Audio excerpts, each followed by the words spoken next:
안녕하세요. 서른혁입니다. 벌써 주말입니다. 시간이 참 빠른 것 같은데요.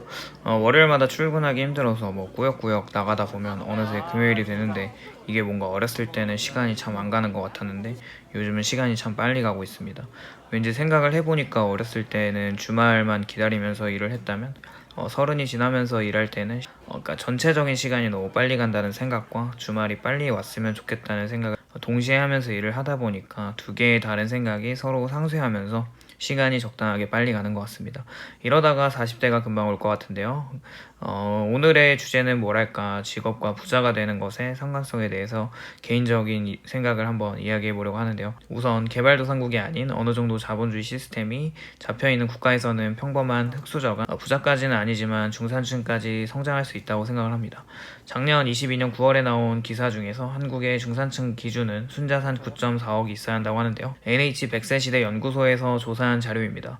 우선 30대부터 50대 성인 1140명을 설문조사한 결과인데 조건이 생각보다 까다롭습니다. 4인 기구 기준으로 소득이 월 684만원, 월 소비를 427만원 할 수 있어야 하고 순자산이 9억 4천만원, 그리고 부동산이 8.4억 원입니다. 사실 이게 정답은 아니지만 근데 웃긴 건 실제로 느껴지는 중산층의 재산은 3억 9천만 원 정도라고 합니다.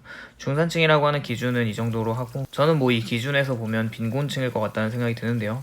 우리는 대학을 졸업하고 고등학교를 졸업하고 빠르게 일터로 나간다고 하면 남자는 군대까지 다녀서 20대 중반에서 일을 시작하고 여자들은 20대 초반부터 일을 시작할 수 있다고 보고 있습니다. 사회 초년생의 첫 월급이 대부분 200만원 초반 정도를 받는다고 생각을 하는데요. 실수령액은 180에서 190만원 정도 받을 것 같습니다. 많은 사람들은 자신의 월급이 200만원 정도를 받고 있는 부분에 대해 굉장히 창피해하는 것 같습니다. 그래서 오죽하면 200충이라는 말이 있을 정도니까요. 월급쟁이 관점에서 두 가지 관점이 있는 것 같은데 하나는 처음부터 연봉이 높은 곳에서 일을 하면서 억대 연봉까지 노려보는 그룹과 그냥 얇게 길게 오래 가자는 마인드로 그냥 처음에 월급을 적게 받더라도 좀 더 일찍 일하면서 그냥 꾸준히 열심히 모아가자라는 마인드로 살아가는 그룹이 있는 것 같습니다. 사실 저는 전자보다 후자를 택한 사람이고 이미 고액연봉으로 가기에는 뚫어야 하는 과정과 시간들이 오래 걸릴 것 같다는 생각 때문에 그냥 소위 말하는 중소기업에서 일을 하고 있습니다. 근데 그럼에도 불구하고 시간이나 연차가 늘어날수록 연봉은 조금씩 계속 올려주긴 합니다. 우리나라에는 조금 드물지만 미국에서는 청소부나 주유소에서 평생 일하면서 꾸준히 투자를 했던 사람들은 오히려 고액 연봉자들보다 노후에 편안한 삶을 살아가는 사람들이 많은데요. 예를 들어서 주유소 직원이었던 로날드 리드 씨는 실제 존재하는 인물인데 2014년에 세상을 떠나기 전에 재산이 800만 달러로 하나 88억 4천만 원이었다고 합니다. 그는 복권에 당첨된 적도 없었고 높은 급여의 직장도 다녀본 적이 없습니다. 대학 문턱을 밟아보지도 못했고 형이 운영하는 주유소에서 25년 동안 일했으며 은퇴 후에는 17년 동안 소매업체에서 잡부로 일했다고 합니다. 근데 재미있는 건 그가 마지막까지 보유했던 주식의 종목이 95개 정도인데 리스트를 보면 존슨앤존슨이나 P&G, 제너럴 일렉트릭, JP 모건 체이스, 다우케미컬, CV 셀스 등이 있었습니다. 먼저 그는 배당 재투자와 계속 투자로 복리 효과를 극대화했는데요. 그는 자신이 잘 모르는 테크 기업이나 테마 주식에는 손을 대지 않았다고 합니다. 꾸준히 배당금을 지급해온 역사를 가진 우량주에 투자했고 그 배당금을 무조건 재투자했다는 것이죠. 그렇게 배당왕 주식들을 꾸준하게 투자하면서 받은 배당금을 재투자하는 것을 기계처럼 했는데 개별 종목이 아니더라도 꾸준히 인덱스 펀드에 투자를 해도 괜찮을 것 같다는 생각을 합니다. 어쨌거나 이런 투자도 중요하지만 그것보다 더 중요한 부분이 있다고 생각하는데 그것은 그냥 진짜 꾸준함입니다. 사람들에게는 여러 가지 능력이 있습니다. 음악에 재능이 있는 사람들이 있고 말을 잘하는 사람들, 공부에 재능이 있는 사람들.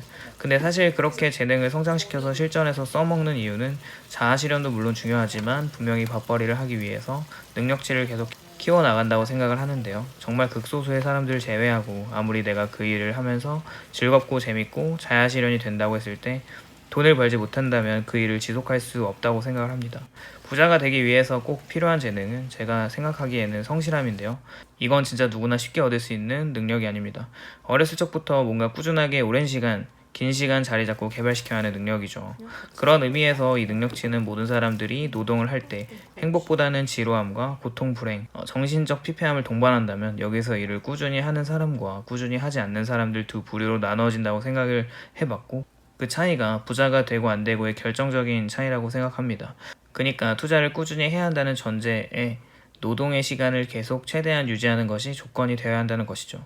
정말 어렵게 공부해서 공무원에 들어가고 교사가 되고 대기업에 들어가서 일을 하는데 퇴사를 하고 자신의 인생을 다른 누군가를 위해 일을 하고 싶지 않다고 퇴사를 하는 경우가 요즘 종종 보이고 그 경향이 생각보다 거세다고 생각을 합니다. 그런데 처음에는 그렇게 자아실현을 하면서 행복하다가 통장에 잔고가 없어질 때쯤에 다시 일터로 돌아가는 사람들이 많은 것 같습니다.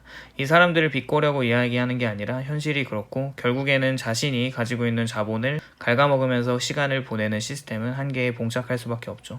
그러나 우리가 일을 하는 기간 동안이 의미하는 것은 돈이 일하게 하는 자본 수익이 자동으로 돌아가는 시스템을 구축하는 시간이라고 생각합니다.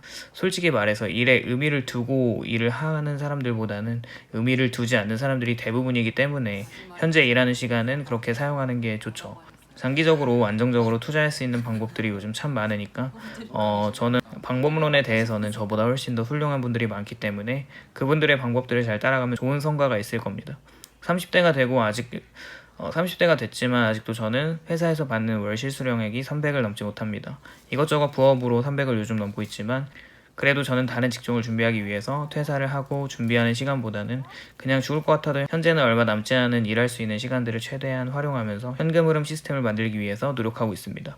이 영상을 보는 대부분의 사람들도 그렇게 하고 있을 거라고 생각이 되고 항상 응원합니다. 젊었을 때 고생하는 게 당연하다고 생각하지 않는 사람들이 있는데요. 저도 당연하다고 생각하진 않습니다. 근데 젊었을 때 고생과 나이 들고 고생을 두고 비교해보면 젊었을 때 고생하는 게 더 덜 힘들기 때문에 생긴 말인 것 같습니다. 나이가 들고 나니까 젊었을 때 고생하는 게 맞다고 생각하는 쪽에서 생긴 게 아닐까 생각이 드는데요. 오늘은 월 200만 원을 벌면서 부자가 되는 것에 대한 사례보다는 큰 틀에서 월급의 크기보다 시간과 일정하고 꾸준한 수입이 만나면 분명히 나중에 50대, 60대가 돼서 풍족하진 않지만 돈 걱정 없이 살 수 있을 거라는 생각하면서 하루하루 희망을 품고 살아가셨으면 좋겠습니다. 오늘도 시청해주셔서 감사드리고요. 영상이 좋았다면 좋아요와 구독을 부탁드립니다.